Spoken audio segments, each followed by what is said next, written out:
शाळेच्या दृष्टीने योग्य आहे, तेव्हा हा कार्यक्रम का ठेवला? माझ्या पत्नीच्या नावानं म्हणून नाही, तर त्या पत्नीने संस्थेवर केलेले उपकार याची आठवण राहावी म्हणून हा कार्यक्रम ठेवलेला आहे. ती पत्नी आवेळी वारली, डेंग्यूच्या तापाला वारली, पण तिने उपकार जे संस्थेवर केले, दागिने देऊन आपले दागिने दिले, गहाण ठेवले, लोकांचे पगार केले, परत दागिने तिला मिळाले नाहीत. असे 2 वेळा झालं. हायस्कूलला एकदा, कॉलेजच्या प्राध्यापकाचे 4 वेळाचे पगार रोखले होते. त्यांच्यासाठी सुद्धा सगळे दागिने त्या बाईला दिले. अशिक्षित बाई असताना सुद्धा केवळ आमच्या म्हणण्याबरोबर, माझ्या म्हणण्यावर, संस्थेच्या विनंतीवरून दागिने दिले. ते दागिने तिला परत मिळाले नाहीत, फक्त मंगळसूत्र गळ्यात राहिलं. अशा अवस्थेत ती गेली आणि आवेळी गेली, अकाली गेली, डेंग्यू तापाने गेली. वैजनाथ माणिकराव कुरुडे या कार्यक्रमाच्या संयोजन समितीचा मी अध्यक्ष या नात्यानं आपल्याला काही माहिती देऊ इच्छितो. या स्पर्धेसाठी आजच्या युगामध्ये, मोबाईल संस्कृतीच्या युगामध्ये, वाचन संस्कृती, भाषण संस्कृती, लेखन संस्कृती जवळपास लोप होत चाललेली आहे. त्यामुळे मुलांना एक प्रकारची चालना मिळावी, शिक्षकांनाही त्या विषयाबद्दल ज्ञान करण्याची ताकद यावी म्हणून आम्ही हे वक्तृत्व स्पर्धा या ठिकाणी आयोजित केल्या होत्या. त्यामध्ये पहिला गट, लहान गट 5वी ते 8वीपर्यंत आणि 9वी ते 12वीपर्यंतचा मोठा गट, असे 2 गट आम्ही या ठिकाणी निवडले होते. आणि त्या दोन्ही गटांना वेगवेगळे विषय देऊन जिल्ह्यामधून हे सगळे अर्ज त्यांचे मागून घेतले होते.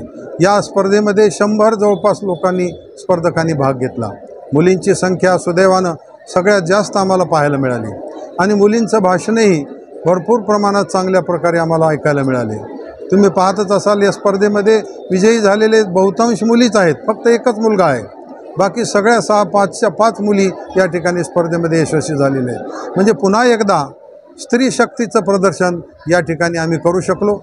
मातोश्री सुलोचनाताईच्या या आठवणी खातर आम्ही हे निर्माण केलं आणि याच मुलींना या ठिकाणी प्रोत्साहन मिळालं.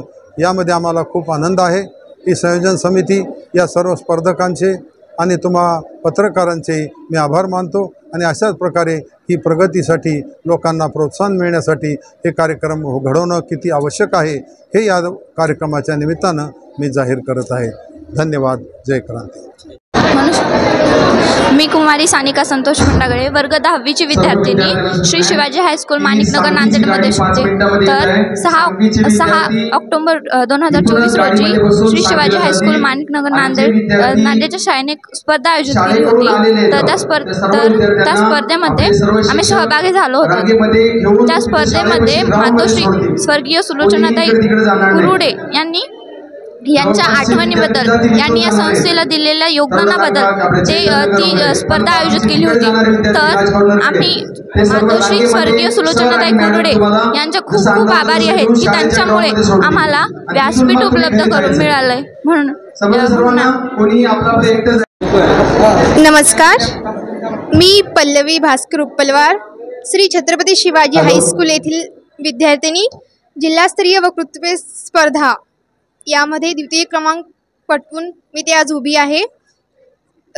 श्री मातोश्री सुलोचनाताई गुरुनाथ कुरुडे यांच्या स्मरणार्थ ही स्पर्धा आयोजित करण्यात आली होती.